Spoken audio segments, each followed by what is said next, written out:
నిన్నటి రోజున మైక్రోసాఫ్ట్ అనేది భారతదేశంతో పాటు ప్రపంచ దేశాలకు ఒకే ఒక వ్యవస్థ పైన ఆధారపడితే ఎటువంటి శిక్ష పడుతుంది అని మైక్రోసాఫ్ట్ సంస్థ నిన్న బుద్ధి చెప్పింది.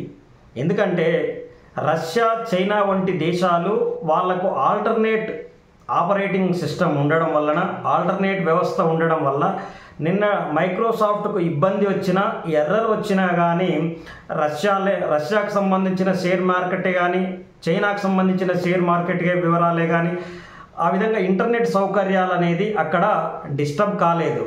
కానీ ఈవెన్ మన భారతదేశంలో ప్రతి సంస్థలో ఇంటర్నెట్ మీద ఆధారపడే ప్రతి సంస్థకు, మైక్రోసాఫ్ట్ మీద ఆధారపడే ప్రతి సంస్థకు నిన్న బ్లూ స్క్రీన్ ఎర్రర్ అనేది ఒక దెబ్బ కొట్టింది అనమాట, చెంప కొట్టింది. నిద్రపోతున్న సమాజాన్ని మేల్కొల్పినట్టు అయింది. దీన్ని బట్టి అర్థం చేసుకోవాల్సింది ఏంటంటే ప్రతిదానికి ఆల్టర్నేటివ్ సంస్థ అనేది ఖచ్చితంగా ఉండాలి. లేని ఎడల నిన్నటి లాంటి సమస్యలు మరొకసారి ఉత్పన్నమైతే అప్పుడు జరగవలసిన ప్రతి కార్యక్రమం ఆగిపోతుంది, ఎంతో నష్టం వస్తుంది. సెన్సెక్స్ నష్టం రావచ్చు, అంటే షేర్ మార్కెట్ పరంగా నష్టం రావచ్చు, విమానాల పరంగా నష్టం రావచ్చు, ప్రభుత్వ సంస్థల పరంగా నష్టం రావచ్చు, అనేక లావాదేవీలు అనేవి ఆగిపోవచ్చు. ఇటువంటి ఎర్రర్ని రెక్టిఫై చేయాలి.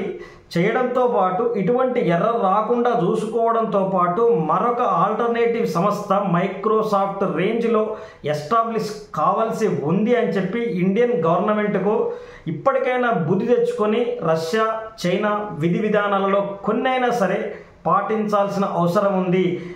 ఏదైతే పూర్తిగా ఒకే మైక్రోసాఫ్ట్ సంస్థను నమ్మకుండా అనేక సంస్థలను నమ్ముకుంటే ఇటువంటి ఇబ్బందులు రావు.